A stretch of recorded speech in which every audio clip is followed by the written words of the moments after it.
Hello दोस्तों, स्वागत है आपका हमारे इस यूट्यूब चैनल में। और आज हम लोग देखने वाले हैं क्लास नाइन्थ का एनसीईआरटी का चैप्टर नंबर 1। जी हाँ दोस्तों, साइंस में हम लोग जो है वो यहाँ पे साइंस का सीरीज कर रहे हैं जो हमारा एनसीईआरटी से संबंधित है। तो दोस्तों यहाँ से हम लोग सारे एमसीक्यूज कर रहे हैं और जित चैप्टर वाइज एमसीक्यू कर रहे हैं। इससे पहले हम लोग क्लास एट्थ का जो है जितना भी एमसीक्यू बन सकता था उन सभी को हम लोग यहाँ पे कर चुके हैं। तो आप अगर वो नहीं देखे हैं तो आप जाके देख ले, प्लेलिस्ट बना हुआ है चैनल में जाके, और वहाँ पे आप देख लें। क्लास एट्थ का हम लोग चैप्टर वाइज जो है वो एमसीक्यू किए हैं। और हर एक चैप्टर में, जी हाँ दोस्तों, हर एक चैप्टर में हम लोग जो है वो 50+ एमसीक्यू किए हैं। जो मैक्सिमम जो जितने भी एमसीक्यू बन सकते थे उन सभी को हम लोग वहाँ पे सॉल्व किए हैं। तो उनको आप जरूर देख लें। अगर आप रेलवे एग्जाम का तैयारी कर रहे हैं 2024-25 के लिए, तो उनके लिए आप जरूर करें। एएलपी हो चाहे टेक्नीशियन, एनटीपीसी ग्रुप डी, जिस भी एग्जाम के लिए आप तैयारी कर रहे हैं रेलवे के लिए जिसमें साइंस पूछे जाएंगे, तो आपको पता है कि एनसीईआरटी जो है वो बहुत ही ज़्यादा इंपॉर्टेंट हो जाता है। तो उनको आप जरूर करके जाएं, आपके लिए बहुत ही ज़्यादा फायदेमंद रहने वाला है। और आज से हम लोग क्लास नाइन्थ का स्टार्ट करने वाले हैं और ये आपके लिए और भी ज़्यादा इंपॉर्टेंट हो जाता है। तो आज हम लोग क्या देखेंगे, तो हम लोग देख सकते हैं क्लास नाइन्थ का यहाँ पे एनसीईआरटी सॉल्यूशन सबसे पहले हम लोग देखेंगे। और चैप्टर नंबर 1 हमारे आसपास के पदार्थ। तो यहाँ से हम लोग क्वेश्चन देखने वाले हैं और सबसे पहले सॉल्यूशन देखेंगे हम लोग कुछ क्वेश्चन का। उसके बाद हम लोग यहाँ पे एमसीक्यू करेंगे जिसमें हम लोग दोस्तों 100+ एमसीक्यू करने वाले हैं। तो ये सेशन आपके लिए बहुत ही इंपॉर्टेंट, ज़्यादा इंपॉर्टेंट है। आप आराम से देखें और ये वीडियो आप ज़रूर देखें, एक बार पूरा देख लें वीडियो स्किप बिना किए, आपके लिए बहुत ही ज़्यादा फायदेमंद होने वाला है। तो चलिए हम लोग स्टार्ट करते हैं और सबसे पहले यहाँ पे देखते हैं सबसे पहला नंबर का क्वेश्चन क्या पूछ रहा है। तो पदार्थ के कणों के बीच रिक्त स्थान होता है। तो पदार्थ के कणों के बीच रिक्त स्थान होता है, उदाहरण देकर समझाइए। तो यहाँ पे हम लोग देख सकते हैं, जब हम एक बीकर में पानी लेते हैं और उसमें पोटेशियम पर मैग्नेट के कुछ कण डाल देते हैं, कुछ देर बाद हम देखते हैं कि पोटेशियम पर मैग्नेट पूरे बीकर में फैल जाता है, अर्थात पोटेशियम पर मैग्नेट का प्रत्येक कण जल में प्रत्येक कणों के बीच मिल जाता है, जिससे यह पता चलता है कि पदार्थ के कणों के बीच रिक्त स्थान होता है। तो ये जो है दोस्तों, ये जो सॉल्यूशन दिया हुआ है ये एनसीईआरटी के बुक में दिया हुआ है। तो वहीं से जो है वो हम लोग यहाँ पे देख रहे हैं, जो कि शॉर्ट में आपका रिवीजन भी हो जाए सॉल्यूशन के द्वारा, उसके बाद आपको एमसीक्यू करने में ज़्यादा प्रॉब्लम ना हो।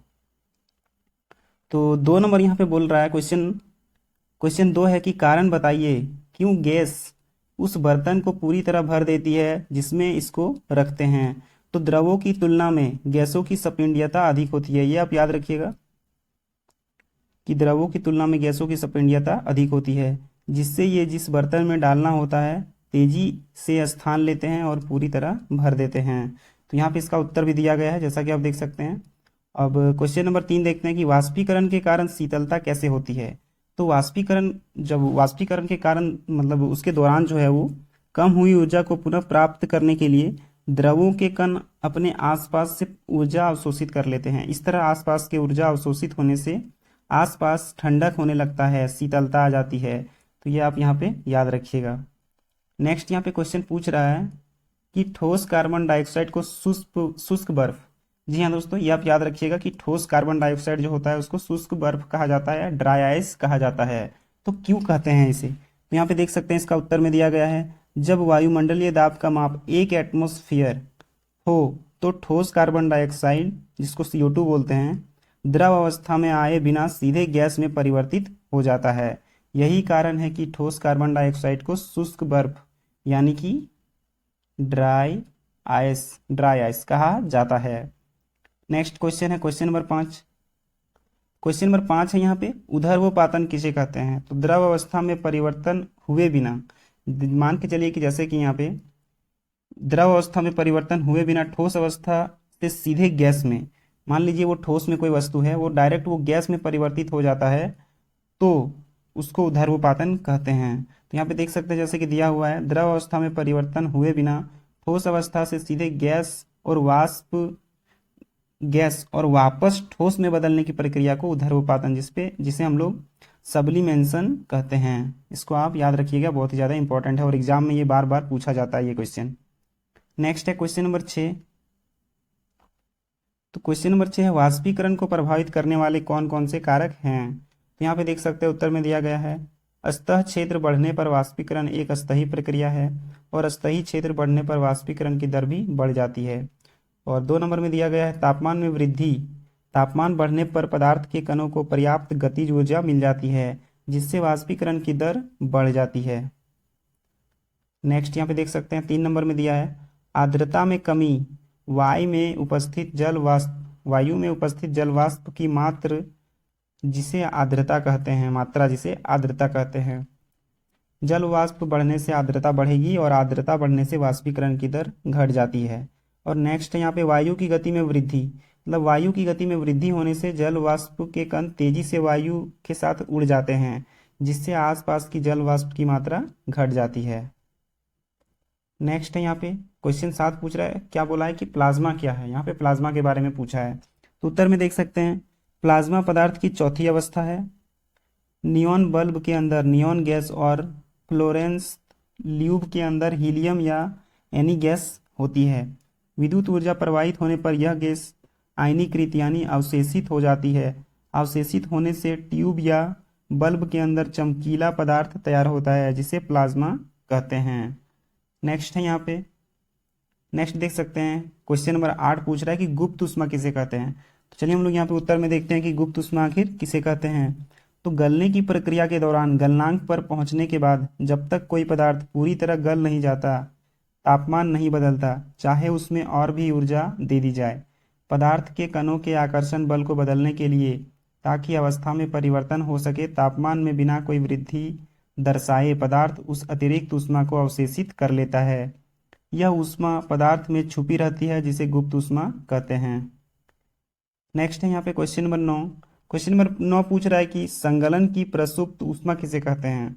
तो वायुमंडलीय दाब पर 1 kg ठोस को उसके गलनांक पर द्रव में बदलने के लिए जितनी ऊष्मीय ऊर्जा की आवश्यकता होती है, उसे संगलन की प्रसुप्त ऊष्मा कहते हैं। नेक्स्ट है यहाँ पे क्वेश्चन नंबर 10, तो वाष्पीकरण की गुप्त ऊष्मा से आप क्या समझते हैं। तो वायुमंडलीय दाब पर 1 kg द्रव को उसके क्वथनांक पर गैसीय अवस्था में परिवर्तन करने हेतु जितनी ऊष्मीय ऊर्जा की आवश्यकता होती है, उसे वाष्पीकरण की प्रसुप्त ऊष्मा कहते हैं। ये भी आप याद रखिएगा। और नेक्स्ट है यहाँ पे क्वेश्चन नंबर 11 कि संघनन क्या है। तो संघनन किसे कहते हैं। तो वह प्रक्रिया जिसमें गैस संघनित होकर ठंडा द्रव में परिवर्तित हो जाता है, संघनन कहलाता है। और नेक्स्ट है क्वेश्चन नंबर 12। क्वेश्चन नंबर 12 है कि 100 डिग्री सेल्सियस तापमान पर भाप अर्थात वाष्प के कणों में उसी तापमान पर पानी के कणों की अपेक्षा अधिक ऊर्जा होती है, क्यों। तो उत्तर देख सकते हैं यहाँ पे, ऐसा इसलिए होता है क्योंकि भाप के कणों ने वाष्पीकरण की गुप्त ऊष्मा के रूप में अतिरिक्त ऊष्मा अवशोषित कर लेता है, जिससे वह उसी तापमान पर पानी के कणों की अपेक्षा अधिक ऊष्मा होती है। तो ये भी आप याद रखिएगा। यहाँ पे देख सकते हैं क्वेश्चन नंबर 13। तो 13 यहाँ पे क्या बोल रहा है कि गलनांक एवं क्वथनांक में क्या अंतर है। तो गलनांक और क्वथनांक में अंतर पूछ रहा है। तो यहाँ पे देख सकते हैं एक साइड में गलनांक दिया हुआ है, इधर क्वथनांक। तो इनके अंतर क्या है। तो गलनांक में क्या होता है, वह तापमान जिस पर कोई ठोस पिघलने लगता है और ठोसों का गलनांक होता है। यहाँ पे क्वथनांक देख सकते हैं, वह तापमान जिस पर कोई द्रव उबलने लगता है और द्रवों का क्वथनांक होता है। तो ये आप याद रखिएगा इनके बीच का अंतर। यहाँ पे देख सकते हैं क्वेश्चन नंबर 14 पूछ रहा है कि 3 उधर्वपतित होने वाले पदार्थ का नाम बताइए। तो कपूर, नेपथेलिन जिसको हम लोग नौसादर भी कहेंगे, और अमोनियम क्लोराइड, ये तीनों आप याद रखिएगा जो उधर्वपतित होने वाले पदार्थ हैं, कपूर, नेपथेलिन और अमोनियम क्लोराइड। तो ये थे हमारा सॉल्यूशन, जो 9 क्लास का जो है क्लास 9th का एनसीईआरटी का ये सॉल्यूशन था। अब हम लोग यहाँ पे एमसीक्यू करने वाले हैं। अब हम लोग यहाँ पे 1 से लेके 100 दोस्तों 100 प्लस यहाँ पे एमसीक्यू करेंगे, और ये सॉल्यूशन था जिनसे आपको बहुत ही ज़्यादा हेल्प मिलेगा। तो चलिए अब हम लोग यहाँ पे एमसीक्यू स्टार्ट करते हैं। सबसे पहले नंबर का क्वेश्चन है, यहाँ पे देख सकते हैं एमसीक्यू में कि वायु का दाब जैसे जैसे घटता है वैसे वैसे द्रव का क्वथनांक क्या होता है। तो यहाँ पे देख सकते हैं घटता है, वायु का दाब जैसे जैसे घटता है वैसे वैसे द्रव का क्वथनांक भी घटता है। नेक्स्ट क्वेश्चन है क्वेश्चन नंबर 2। क्वेश्चन नंबर 2 है गैस का द्रव में परिवर्तन कहलाता है। तो ऑप्शन नंबर सी संघनन कहलाता है गैस का द्रव में परिवर्तन। नेक्स्ट क्वेश्चन है क्वेश्चन नंबर 3। क्वेश्चन नंबर 3 है वह ताप जिस पर ठोस द्रव में परिवर्तित होता है क्या कहलाता है। तो द्रवनांक कहलाता है, ऑप्शन नंबर ए। नेक्स्ट है क्वेश्चन नंबर 4। तो पदार्थ के कणों को एक साथ बांध कर रखने वाला बल क्या कहलाता है। तो अंतरा आणुक बल जो है वो कहलाता है। नेक्स्ट है क्वेश्चन नंबर 5, वह प्रक्रिया जिससे इत्र की गंध वायु में चारों ओर फैल जाती है क्या कहलाती है? तो विसरण जो है वो यह कहलाती है। नेक्स्ट है क्वेश्चन नंबर 6, क्वेश्चन नंबर 6 है निम्न में कौन पदार्थ का मौलिक गुण है? तो द्रव्यमान और आयतन जो है वो पदार्थ का मौलिक गुण है। नेक्स्ट है क्वेश्चन नंबर 7, तो क्वेश्चन नंबर 7 है पदार्थ के कण क्या होता है? तो अति सूक्ष्म होते हैं पदार्थ के कण, गतिज ऊर्जा युक्त तो होते हैं, एक दूसरे को आकर्षित करते हैं। तो इनमें से सभी ऑप्शन नंबर डी इसका राइट आंसर हो जाएगा। नेक्स्ट है क्वेश्चन नंबर 8, तो पदार्थ की कितनी अवस्थाएं होती हैं? तो पदार्थ की यहाँ पे 5 अवस्थाएं होती हैं।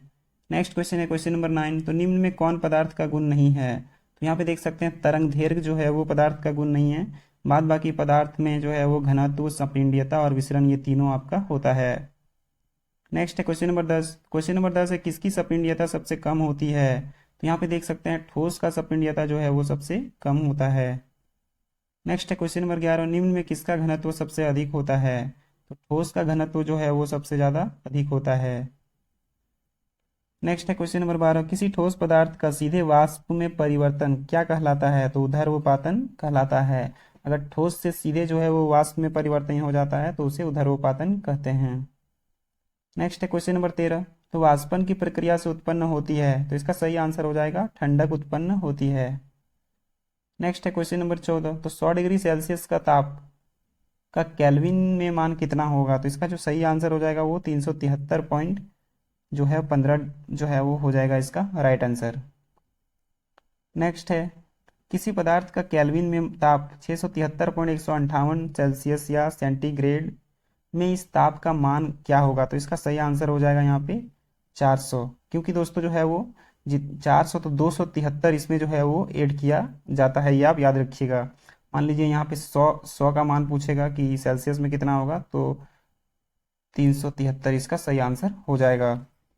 नेक्स्ट है क्वेश्चन नंबर 16, तो क्वेश्चन नंबर 16 सौरमंडल में प्लाज्मा अवस्था की उत्पत्ति का कारण है, तो इसका सही आंसर हो जाएगा उच्च ताप। नेक्स्ट है क्वेश्चन नंबर 17, क्वेश्चन नंबर 17 गर्म करने पर गैस का आयतन क्या होता है? तो इसका सही आंसर हो जाएगा बढ़ जाता है। नेक्स्ट क्वेश्चन है क्वेश्चन नंबर 18, आर्द्र वायु में गीले कपड़े सूखते हैं, इसका सही आंसर हो जाएगा देर से। नेक्स्ट है क्वेश्चन नंबर 19, तो क्वेश्चन नंबर 19 है हवादार जगहों पर द्रव के वाष्पन का वेग क्या होता है? तो यहाँ पे देख सकते हैं बढ़ जाता है, ऑप्शन नंबर बी। नेक्स्ट है क्वेश्चन नंबर 16, सौरमंडल में प्लाज्मा अवस्था की उत्पत्ति का कारण क्या है? तो उच्च ताप जो है वो इसका सही आंसर हो जाएगा। नेक्स्ट है क्वेश्चन नंबर 17, गर्म करने पर गैस का आयतन क्या होता है? तो गैस का आयतन जो है वो गर्म करने पर बढ़ जाता है। नेक्स्ट है क्वेश्चन नंबर 18, आर्द्र वायु में गीले कपड़े सूखते हैं, तो इसका जो सही आंसर हो जाएगा देर से। नेक्स्ट क्वेश्चन है क्वेश्चन नंबर 19, क्वेश्चन नंबर 19 है हवादार जगहों पर द्रव के वाष्पन का वेग क्या होता है? तो बढ़ जाता है।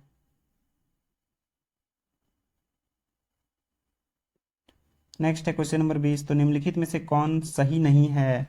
तो ठोस पदार्थ की संपीड्यता द्रव से अधिक होती है, यह जो है वो सही नहीं है। बाद बाकी यहाँ पे देख सकते हैं पदार्थ सूक्ष्म कणों से बना होता है, ये भी सही हो जाएगा। पदार्थ के कण निरंतर गतिशील रहते हैं, ये भी सही हो जाएगा। और ठोस पदार्थ का घनत्व द्रव से अधिक होता है, ये भी सही हो जाएगा। नेक्स्ट क्वेश्चन है क्वेश्चन नंबर 21,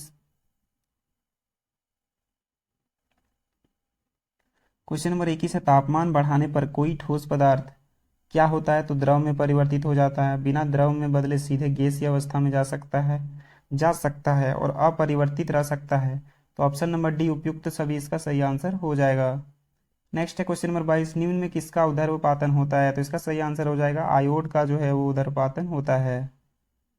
नेक्स्ट है क्वेश्चन नंबर 23, निम्नलिखित में से कौन पदार्थ है? तो इसका सही आंसर हो जाएगा ठंडा पेय जो है वो एक पदार्थ है। नेक्स्ट है क्वेश्चन नंबर 24, निम्नलिखित में से कौन पदार्थ नहीं है? तो स्नेह जो है वो पदार्थ नहीं है, बाद बाकी हवा, जल और भोजन ये जो है सभी पदार्थ हैं। नेक्स्ट क्वेश्चन है क्वेश्चन नंबर 25, किस अवस्था में अणुओं की ऊर्जा अधिकतम होती है? तो इसका सही आंसर हो जाएगा गैस में जो है वो अणुओं की ऊर्जा अधिकतम होती है। दोस्तों पदार्थ को हम लोग अगर पहचानना चाहते हैं तो मान लीजिए जिस चीज को हम लोग छू सकते हैं वो सभी पदार्थ है। मान लीजिए जैसे स्नेह, स्नेह है उसको हम लोग छू नहीं सकते, ठंडा उसको छू नहीं सकते, बट ठंडा पेय जो है वो उसको हम लोग छू सकते हैं। नेक्स्ट क्वेश्चन है क्वेश्चन नंबर 26, किस अवस्था में अणुओं की ऊर्जा सबसे कम होती है? तो ठोस में जो है वो अणुओं की ऊर्जा सबसे कम होती है। नेक्स्ट क्वेश्चन है क्वेश्चन नंबर 27, निम्नलिखित में द्रव में कौन अनिश्चित है? तो इसका सही आंसर हो जाएगा यहाँ पे आकार, option number B. Next question है क्वेश्चन नंबर 28, बर्फ का एक टुकड़ा जल की सतह पर तैरता रहता है क्योंकि बर्फ जल से हल्की लगी है। बर्फ जल से हल्की लगी है, यह जो है वो इसका सही आंसर हो जाएगा। नेक्स्ट है शुष्क बर्फ क्या है? तो शुष्क बर्फ जो है वो ठोस कार्बन डाइऑक्साइड हो जाएगा। शुष्क बर्फ को हम लोग ड्राई आइस भी कहते हैं, याद रखिएगा। नेक्स्ट है क्वेश्चन नंबर 30, निम्नलिखित में कौन तरल पदार्थ नहीं है? तो इसका जो सही आंसर हो जाएगा वो हो जाएगा लोहा एक तरल पदार्थ नहीं है। नेक्स्ट है क्वेश्चन नंबर 31, किसी पदार्थ की इकाई आयतन को द्रव्यमान को क्या कहते हैं? तो इसको हम लोग घनत्व कहते हैं। नेक्स्ट है क्वेश्चन नंबर 32, एक गिलास पानी में 2 चम्मच चीनी मिलाने पर भी उसके जल के स्तर में कोई परिवर्तन नहीं होता क्योंकि चीनी के कण जल के कणों के बीच व्यवस्थित हो जाते हैं, option number B. Next question है क्वेश्चन नंबर 33, निम्न में किसमें अंतराण्विक स्थान सर्वाधिक है? तो इसका सही आंसर हो जाएगा हवा। नेक्स्ट है क्वेश्चन नंबर 34, तो दाब के प्रभाव से पदार्थ का आयतन कम होने की क्रिया को क्या कहते हैं? तो इसका सही आंसर हो जाएगा सपिंडीयता कहते हैं। नेक्स्ट क्वेश्चन है क्वेश्चन नंबर 35, क्वेश्चन नंबर 35 है निम्न में कौन सबसे अधिक सपिंडीय है? तो इसका सही आंसर हो जाएगा हवा जो है वो सबसे ज़्यादा सपिंडीय है। नेक्स्ट है जिस तापक्रम पर द्रव के वाष्प का दाब वायुमंडलीय दाब के बराबर हो जाता है उसे उस द्रव का क्वथनांक कहते हैं, ऑप्शन नंबर 2। नेक्स्ट है क्वेश्चन नंबर 37, निम्नलिखित में कौन पदार्थ का गुण नहीं है? तो नंगी आंखों से दिखाई नहीं देना, यह जो है वो पदार्थ का गुण नहीं है। नंगी आंखों से यह नहीं दिखाई देना, यह पदार्थ का गुण नहीं है। स्थान घेरना, द्रव्यमान होना और आयतन होना, यह जो है वो सभी पदार्थ के गुण हैं। नेक्स्ट क्वेश्चन है क्वेश्चन नंबर 38, क्वेश्चन नंबर 38 है किसी गैस का द्रव में परिवर्तित हुए बिना सीधे ठोस अवस्था में परिवर्तित होने की क्रिया को क्या कहते हैं? तो इसको हम लोग ऊर्ध्वपातन इसको कहते हैं। नेक्स्ट है क्वेश्चन नंबर 39, 0 डिग्री सेल्सियस का मान केल्विन स्केल में क्या होगा? तो इसका सही आंसर हो जाएगा 273 केल्विन। नेक्स्ट क्वेश्चन है क्वेश्चन नंबर 40, निम्न में कौन ठोस नहीं है? तो इसका सही आंसर हो जाएगा पारा जो है वो ठोस नहीं है। नेक्स्ट क्वेश्चन है क्वेश्चन नंबर 41, निम्न में द्रव को चुने तो द्रव इसमें कौन सा हो जाएगा? तो जल जो है वो द्रव हो जाएगा। बाद बाकी यहाँ पे देख सकते हैं वाष्प जो है वो ये गैस हो जाएगा, बर्फ जो है वो ठोस हो जाएगा और हवा भी जो है वो आपका गैस हो जाएगा। नेक्स्ट है क्वेश्चन नंबर 42, हमारे आसपास उपस्थित पदार्थ कितनी अवस्थाओं में होता है? तो ये जो है वो 3 अवस्थाओं में होता है, ठोस, द्रव और गैस। नेक्स्ट क्वेश्चन है क्वेश्चन नंबर 43, कणों के बीच आकर्षण बल किसमें सबसे अधिक होता है? तो इसका सही आंसर हो जाएगा ठोस में जो है वो सबसे ज़्यादा होता है। नेक्स्ट है अमोनियम क्लोराइड को गर्म करने पर क्या होता है? तो ऊर्ध्वपातन होता है। नेक्स्ट क्वेश्चन है क्वेश्चन नंबर 45, 470 डिग्री केल्विन का मान सेल्सियस में क्या होगा? तो इसका सही आंसर हो जाएगा 197 डिग्री सेल्सियस। नेक्स्ट है किसी ठोस की इकाई द्रव्यमान को द्रव अवस्था में बदलने में बिना ताप बदले जितनी ऊष्मा लगती है वो उस ठोस का क्या कहलाता है? तो द्रवण ऊष्मा वो कहलाता है। नेक्स्ट है क्वेश्चन नंबर 47, निम्न में कौन पदार्थ सामान्य अवस्था नहीं है? तो इसका सही आंसर हो जाएगा plasma, option number D. Next है क्वेश्चन नंबर 48, वायुमंडलीय दाब पर 1 केजी द्रव को उसके द्रवणांक पर गैसीय अवस्था में परिवर्तित करने के लिए आवश्यक ऊष्मा को क्या कहते हैं? तो इसका सही आंसर हो जाएगा वाष्पीकरण को गुप्त ऊष्मा। नेक्स्ट क्वेश्चन है क्वेश्चन नंबर 49, निम्न में कौन पदार्थ नहीं है? तो सूर्य का प्रकाश जो है वो पदार्थ नहीं है। नेक्स्ट क्वेश्चन है क्वेश्चन नंबर 50, पदार्थों के विसरण की दर के लिए कौन सा क्रम सही है? तो इसका जो हो जाएगा सही आंसर ठोस, द्रव और गैस। नेक्स्ट क्वेश्चन है क्वेश्चन नंबर 51, वाष्पीकरण की क्रिया द्रव में किस भाग में होती है? तो इसका सही आंसर हो जाएगा सतह पर होती है। नेक्स्ट क्वेश्चन है क्वेश्चन नंबर 52, शुष्क बर्फ क्या है? तो ये हम लोग देख चुके हैं, ये जो है आपका ठोस कार्बन डाइऑक्साइड इसका सही आंसर हो जाएगा। नेक्स्ट क्वेश्चन है पदार्थ की अवस्था परिवर्तन कैसे होता है? तो इसका सही आंसर हो जाएगा तापक्रम में परिवर्तन, ढांच में परिवर्तन से, तापक्रम बढ़ने और दाब घटने से। नेक्स्ट क्वेश्चन है क्वेश्चन नंबर 54। तो गर्म करने पर पदार्थ के ठोस अवस्था से सीधे गैसीय अवस्था में चले जाने की क्रिया को क्या कहते हैं? तो ऊर्ध्वपातन कहते हैं, option number C. Next question है क्वेश्चन नंबर 55। निम्न में कौन वाष्पीकरण को प्रभावित नहीं करता? तो वायु का घनत्व जो है वो वाष्पीकरण को प्रभावित नहीं करता। नेक्स्ट है क्वेश्चन नंबर 56। वाष्पीकरण की प्रक्रिया क्या है? तो उपयुक्त सभी सही है। एक स्वतः होने वाली प्रक्रिया, द्रव के क्वथनांक पर निर्भर करती है और शीतलता उत्पन्न करती है। नेक्स्ट है क्वेश्चन नंबर 57। वाष्पीकरण की गुप्त ऊष्मा क्या है? तो इसका सही आंसर हो जाएगा क्वथनांक पर किसी द्रव की वाष्पित होने में। नेक्स्ट क्वेश्चन है क्वेश्चन नंबर 58। वायुमंडल में उपस्थित गैसों में वाष्प कौन है? तो इसका सही आंसर हो जाएगा H2O। नेक्स्ट क्वेश्चन है क्वेश्चन नंबर 59। प्लाज्मा क्या है? तो इसका सही आंसर हो जाएगा पदार्थ की चौथी अवस्था प्लाज्मा है। नेक्स्ट है हाइड्रोजन सल्फाइड गैस की गंध दूर से ही महसूस होती है, ऐसा किस प्रक्रिया के द्वारा होता है? तो पिस्टन के द्वारा यह जो है वो होता है। नेक्स्ट क्वेश्चन है क्वेश्चन नंबर 61। निम्न में कौन सही नहीं है? तो इसका सही आंसर हो जाएगा वाष्पीकरण की क्रिया द्रव की अवस्था के अंदर होती है, यह जो है वो सही नहीं है। नेक्स्ट क्वेश्चन है क्वेश्चन नंबर 62। निम्न में कौन ऊर्ध्वपातित नहीं होता? तो इसका सही आंसर हो जाएगा गंधक। नेक्स्ट यहाँ पे देख रहे हैं नेफ्थेलिन की गोली कुछ समय बाद बिना कोई अवशेष छोड़े गायब हो जाती है, ऐसा किस प्रक्रिया के द्वारा होता है? तो ऊर्ध्वपातन के द्वारा होता है। नेक्स्ट है क्वेश्चन नंबर 64। खाना बनाने वाली गैस की गंध किस यौगिक की उपस्थिति के कारण होती है? तो इथाइल मरकैप्टन के कारण जो है वो होती है। नेक्स्ट है क्वेश्चन नंबर 65। वाष्पीकरण की क्रिया से क्या होता है? तो ठंडक पैदा होती है। नेक्स्ट क्वेश्चन है क्वेश्चन नंबर 66। जल, पेट्रोल और स्प्रीट के वाष्पीकरण की दर की सही क्रम चुने। तो इसका सही आंसर हो जाएगा पेट्रोल, स्प्रीट और जल। यहाँ पे देख सकते हैं सबसे पहले पेट्रोल आ जाएगा, फिर स्प्रीट, फिर जल। नेक्स्ट क्वेश्चन है क्वेश्चन नंबर 67। ठोस पदार्थों का संपीड़न। तो यहाँ पे इसका सही आंसर हो जाएगा द्रव और गैस से कम होता है ठोस पदार्थों का संपीड़न। नेक्स्ट क्वेश्चन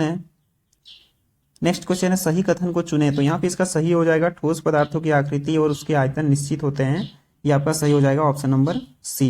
नेक्स्ट क्वेश्चन है क्वेश्चन नंबर 69। पदार्थ के कणों के बीच उपस्थित आकर्षण बल को क्या कहते हैं? तो इसका जो सही आंसर हो जाएगा अंतरान्विक बल जो है वो इनको कहते हैं, option number B. Next question है क्वेश्चन नंबर 70। प्लाज्मा पदार्थ की कौन सी अवस्था है? तो प्लाज्मा जो है वो पदार्थ की चौथी अवस्था है। नेक्स्ट है हमारा यहाँ पे देख सकते हैं सिलेंडर में भरा हुआ द्रवित पेट्रोलियम गैस, जिसको हम लोग लिक्विफाइड पेट्रोलियम गैस भी कहते हैं, वो जो है वो क्या है? तो एक द्रव है, option number A. Next question है क्वेश्चन नंबर 72। किसी खोलते हुए द्रव का तापक्रम क्या होता है? तो स्थिर रहता है, option number A. Next question है किसी ठोस पदार्थ का द्रवनांक उसके द्रव रूप का क्या होता है? तो इसका जो सही आंसर हो जाएगा वो हो जाएगा हिमांक होता है, ऑप्शन नंबर बी। नेक्स्ट है यहाँ पे निम्नलिखित में कौन कपड़ा गर्मियों में गर्मियों में जो है वो गर्मियों के समय अधिक आरामदेह होता है? तो इसका जो सही आंसर हो जाएगा सूती कपड़ा जो है वो गर्मियों में सबसे ज्यादा आरामदेह होता है। नेक्स्ट है वाष्पीकरण की क्रिया किस तापक्रम पर होती है? तो इसका सही आंसर हो जाएगा सामान्य तापक्रम पर होती है। नेक्स्ट क्वेश्चन है क्वेश्चन नंबर 76। तो निम्न में कौन ठोस पदार्थ का गुण नहीं है? तो इसका सही आंसर हो जाएगा यहाँ पे बहाव, यह जो है वो ठोस का गुण नहीं है। बाद बाकी यहाँ पे देख सकते हैं दृढ़ता हो जाएगा, कम संपीड्यता और अधिक घनत्व, ये तीनों जो है आपका उसका गुण हो जाएगा। नेक्स्ट क्वेश्चन है क्वेश्चन नंबर 77। किसी द्रव पदार्थ का वाष्पीकरण तेज करने के लिए उसे निम्न में से किस में रखेंगे? तो इसका सही आंसर हो जाएगा उसको थाली में रखेंगे। नेक्स्ट है गैस से द्रव अवस्था में परिवर्तित होने की क्रिया है, तो इसका सही आंसर हो जाएगा संघनन, ऑप्शन नंबर ए। नेक्स्ट है यहाँ पे निम्न में कौन द्रव का गुण नहीं है? तो इसका सही आंसर हो जाएगा बहाव का अभाव जो है वो द्रव का गुण नहीं है। बाद बाकी यहाँ पे देख सकते हैं द्रव का निश्चित आयतन होता है, आकृति अनिश्चित आकृति होती है और ठोस से अधिक संपीड्यता होती है। नेक्स्ट क्वेश्चन है क्वेश्चन नंबर 80। भोजन की गंध किस क्रिया द्वारा महसूस होती है? तो इसका सही आंसर हो जाएगा विसरण के द्वारा जो है वो महसूस होती है। नेक्स्ट क्वेश्चन है बर्तन के प्रति इकाई क्षेत्र पर गैस के कणों द्वारा आरोपित बल को क्या कहते हैं? तो यहाँ इसका सही आंसर हो जाएगा गैस का दाब। नेक्स्ट है वायुमंडलीय दाब कितने पास्कल के बराबर होती है, तो 1 लाख जो है वो पास्कल के बराबर होती है। नेक्स्ट है वायुमंडलीय दाब पर 1 kg ठोस को उसके गलनांक पर द्रव बदलने के लिए आवश्यक ऊर्जा को क्या कहते हैं, तो इसका सही आंसर हो जाएगा यहाँ पे संगलन की गुप्त ऊष्मा, इसको हम लोग कहते हैं। नेक्स्ट है निम्न में कौन उदर्वपातित होता है, तो शुष्क बर्फ जो है वो जिसको ठोस कार्बन डाइऑक्साइड कहते हैं वो जो है वो उदर्वपातित होता है। नेक्स्ट है शुष्क बर्फ क्या है, तो ठोस CO2, इसका ऑप्शन नंबर ए इसका सही आंसर हो जाएगा। नेक्स्ट है गैस के कणों द्वारा बर्तन पर आरोपित बल क्या है, तो इसका सही आंसर हो जाएगा गैस का दाब। नेक्स्ट है निम्नलिखित में द्रव का कौन निश्चित है, द्रव में कौन निश्चित है, तो इसका सही आंसर हो जाएगा आयतन जो है वो द्रव में निश्चित है। नेक्स्ट है 10 डिग्री तापक्रम किसके बराबर है, तो यहाँ पे देख सकते हैं 273 + 10 283 केल्विन, इसका सही आंसर हो जाएगा ऑप्शन नंबर बी। नेक्स्ट है जब वाष्प संघनित होता है तो क्या होता है, तो उसका ताप जो है वो घट जाता है। नेक्स्ट क्वेश्चन है क्वेश्चन नंबर 90, सही कथन को चुने, तो यहाँ पे देख सकते हैं पदार्थ कणों से बना होता है, यह इसका सही कथन हो जाएगा। नेक्स्ट है क्वेश्चन नंबर 91, कौन सा कथन सही नहीं है, इसमें कौन सही नहीं है इन 4 ऑप्शनों में वो देखना है। तो यहाँ पे देख सकते हैं पदार्थ के कणों के बीच परस्पर आकर्षण होता है, यह जो है वो सही नहीं है। नेक्स्ट है क्वेश्चन नंबर 92, वाष्पीकरण की गुप्त ऊष्मा क्या है, तो वाष्पीकरण की गुप्त ऊष्मा क्या है, तो क्वथनांक पर 1 kg द्रव को वाष्पित होने में अवशेषित ऊष्मा, यह जो है वो इसका सही आंसर हो जाएगा। नेक्स्ट है क्वेश्चन नंबर 93, किस पदार्थ के आकृति और आयतन दोनों अनिश्चित होते हैं, तो इसका सही आंसर हो जाएगा गैस का। नेक्स्ट क्वेश्चन है क्वेश्चन नंबर 94, क्वेश्चन नंबर 94 है निम्न में पदार्थ को चुने, तो इसका सही आंसर हो जाएगा बादल जो है वो इसका सही आंसर हो जाएगा। नेक्स्ट है निम्न में किस तापक्रम पर जल द्रव अवस्था में रहता है, तो 20 डिग्री जो है वो इसका सही आंसर हो जाएगा। नेक्स्ट क्वेश्चन है दाब बढ़ाने पर किसी द्रव का क्वथनांक क्या होता है, तो दाब जो इसका जो क्वथनांक है वो बढ़ जाता है। नेक्स्ट क्वेश्चन है बर्फ के टुकड़े को गर्म करने पर वह पिघलने लगता है किंतु तापक्रम स्थिर रहता है, दी जा रही ऊष्मा कहाँ चली जाती है, तो इसका सही आंसर हो जाएगा गुप्त ऊष्मा में परिवर्तित हो जाती है, बर्फ के कणों को स्वतंत्र गति के योग्य बनाती है और गर्म की जा रही सामग्री में छुपी रहती है, तो ये तीनों यहाँ पे सही हो जाएगा। नेक्स्ट है बर्फ जल के ऊपर तैरता है क्योंकि बर्फ के घनत्व जल के घनत्व से कम होता है, इसीलिए जो है वो बर्फ जो है वो जल के ऊपर तैरता है। नेक्स्ट है यहाँ पे क्वेश्चन नंबर 99, वायु क्या है, तो वायु यहाँ पे देख सकते हैं वायु एक गैस है। नेक्स्ट क्वेश्चन है क्वेश्चन नंबर 100 नंबर का क्वेश्चन है यहाँ पे धातु की बाल्टी है, तो धातु की बाल्टी क्या है, तो धातु की बाल्टी जो है वो एक ठोस है। नेक्स्ट है यहाँ पे दूध क्या है, तो दूध यहाँ पे क्या है, तो दूध एक द्रव है। नेक्स्ट क्वेश्चन है क्वेश्चन नंबर 102, स्पंज क्या है, तो स्पंज जो है वो एक प्रकार का ठोस हो जाएगा। नेक्स्ट क्वेश्चन है क्वेश्चन नंबर 103, गैस के कणों के बीच आकर्षण बल होता है, तो यहाँ पे देख सकते हैं गैस के कणों के बीच जो है वो आकर्षण बल कम होता है। नेक्स्ट क्वेश्चन है गैसों की सपिंडीयता होती है, तो गैसों की सपिंडीयता कैसी होती है, तो अधिक होती है। तो यहाँ पे दोस्तों हमारा ये कंप्लीट होता है क्वेश्चन, जिसमें हम लोग का आज 104 MCQ और लगभग 14 जो है वो यहाँ पे सॉल्यूशन देखे हैं NCERT बुक से। तो दोस्तों कैसा लगा वीडियो आप ज़रूर बताइएगा, अगर अच्छा लगा है तो कमेंट करें और लाइक भी करें, और अगर चैनल को सब्सक्राइब नहीं किए हैं तो सब्सक्राइब भी कर लें। आपको बता दें कि ये सारे क्वेश्चन आपको पहले ही हम यहाँ पे बता चुके हैं कि ये रेलवे एग्जाम्स के लिए हम लोग साइंस के लिए कर रहे हैं, और ये बहुत ही ज़्यादा इंपॉर्टेंट है क्योंकि आपको पता है कि रेलवे एग्जाम्स में जो है वो NCERT बुक से बहुत सारा क्वेश्चन जो है वो पूछा जाता है। तो अगर आप हर एक चैप्टर से 100+ MCQ करते हैं तो आपका मैक्सिमम चांसेस है कि यहाँ से ही आपके जो क्वेश्चन है वो आएंगे, तो इनको आप जरूर करके जाएं। और कैसा लगा है वीडियो जरूर बताइएगा। और हम लोग जो है वो अभी क्लास 9th का हर एक चैप्टर का MCQ देखेंगे और सॉल्यूशन, और 10th का भी देखने वाले हैं, 11th 12th तक हम लोग यहाँ पे देखने वाले हैं। तो कैसा लगा वीडियो जरूर बताइएगा। मिलते हैं नेक्स्ट वीडियो में नेक्स्ट चैप्टर के साथ, तब तक के लिए धन्यवाद।